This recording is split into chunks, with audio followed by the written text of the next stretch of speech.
Moving on to the Yellow Jackets, who went 7-6 last year under head coach Brent Key, which I feel like has kind of been where around they've sat the past couple years. Just kind of a little bit above 500, make a bowl game, nothing else. I do think they have a chance to make some more noise this year. Starting quarterback Haynes King is returning. He threw for 1,900 yards last year and ran for 563, 22 total touchdowns, only one interception, which is fantastic. He also played through a shoulder injury for down the back half of last year. So if that's healed up, I think his passing numbers will improve. There literally was a point last year where on obvious passing downs, they brought in another quarterback because his shoulder was so jacked up. He's a guy people are really high on. I'm really high on him. JP has already referenced him as a top 5 quarterback in the ACC. I think that's accurate. The duo of him and then at running back Jamal Haynes, who had 942 scrimmage yards and 11 total touchdowns last year, that is the foundation and the key of their offense. They use them and their offensive line to lean on teams, win the time possession battle, take the ball out of the hands of some of these other more high-powered teams in the conference and win games that way. And they're going to look to do that again this year. What do y'all think about that duo? I expect them to be dynamic. Haynes King, I'll speak on again. Man, he is a dog. And I think in college football, you can see quarterbacks that play like him just tend to have way more success. Even if the talent isn't necessarily there, they are super successful because they will literally put their lives on the line to win football games. Think of Max Duggan is a great example of that. Like, that dude would just... He did not care. He'd run through anyone. He would give up walking the next day to win that football game. Sam Ellinger, I know Jack probably doesn't want to hear it, but I feel like he also maybe fits that mold. That feels a little disrespectful to Haynes King and Max Duggan. But Haynes, You're not, yeah. I think is elite at that. And his numbers aren't necessarily great. 1,900 passing yards and 500 rushing yards isn't great. But the big thing for him last season, he was not putting the ball in harm's way. The interceptions were down. And him and Jamal Haynes should really be a duo. Losing Eric Singleton to Georgia sucks for them, especially their offense. And 7-6, you look at that and you thought, oh, their season was a lot better than that. And they lost a few games in that season where it really just didn't make a lot of sense. Losing at Syracuse after 2 big wins in a row, losing at Louisville. You're not really competitive in the game against Notre Dame in Georgia, which was in Mercedes-Benz. And then losing at Virginia Tech was not easy. And then the last thing people remember is the 8 overtime classic, losing at Georgia. But they also lost to Vanderbilt in the bowl game in a game where Haynes King started. So the season was not great given how people really felt about them. And people are really high on them this year. Josh Pate has already said that they are a potential dark horse to win the ACC. He's really high on them. People are predicting they could even make the playoff. Yeah. I already told you that their odds are great.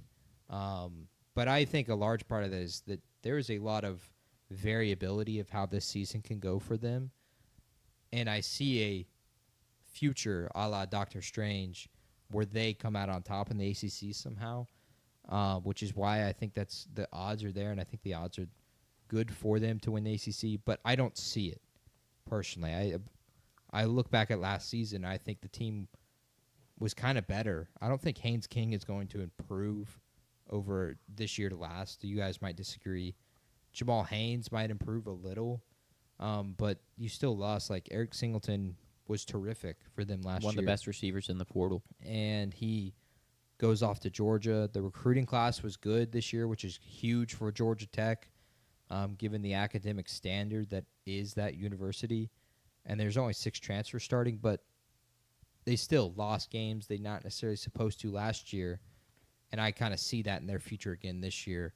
I'm not as high as people are. Some people are. I'm really glad you said that because I'm like the same way. Going into our ACC prep, all I had in my brain was the Josh Pate and the people who are high on Georgia Tech.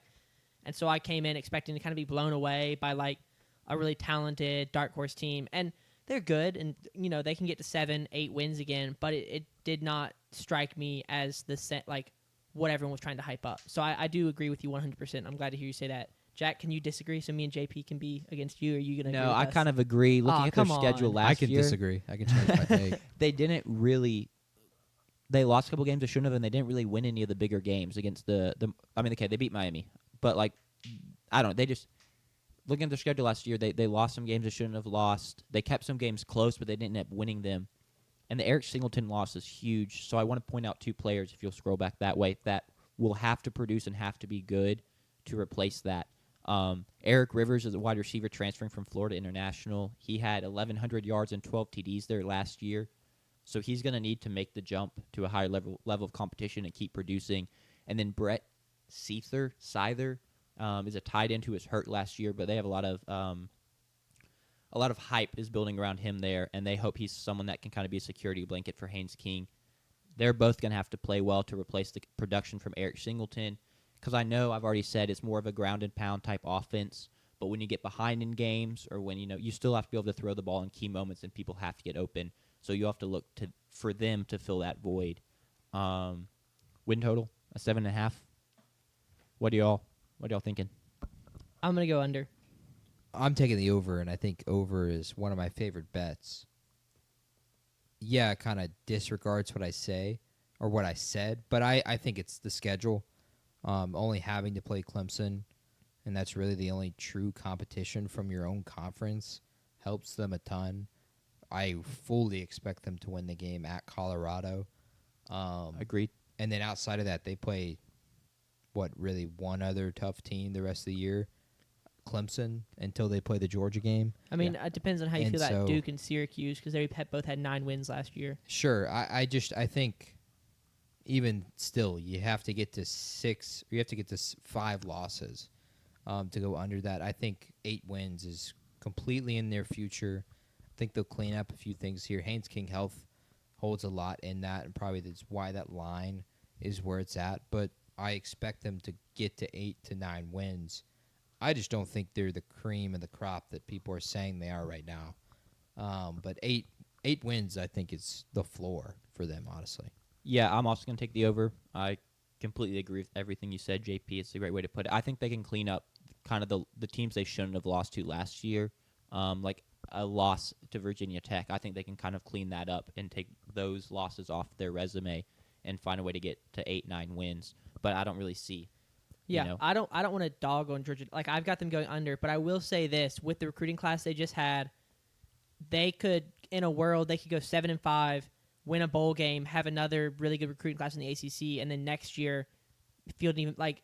This is a team that is interesting to watch and will be interesting to watch just because of how they played last year and the win over Miami. Because other than that, they didn't have the big wins, but they played Georgia close. Like, it'll be interesting to see this Georgia Tech team. I don't have them being as impressive this year as they were last year, but I'll be interested to see how they look going forward. Yeah, I appreciate you taking up the Georgia Tech mantle, Tucker, in our stead, because none of us want to have them make the playoffs. And Buster Faulkner is a fire name, so I hope he does great things.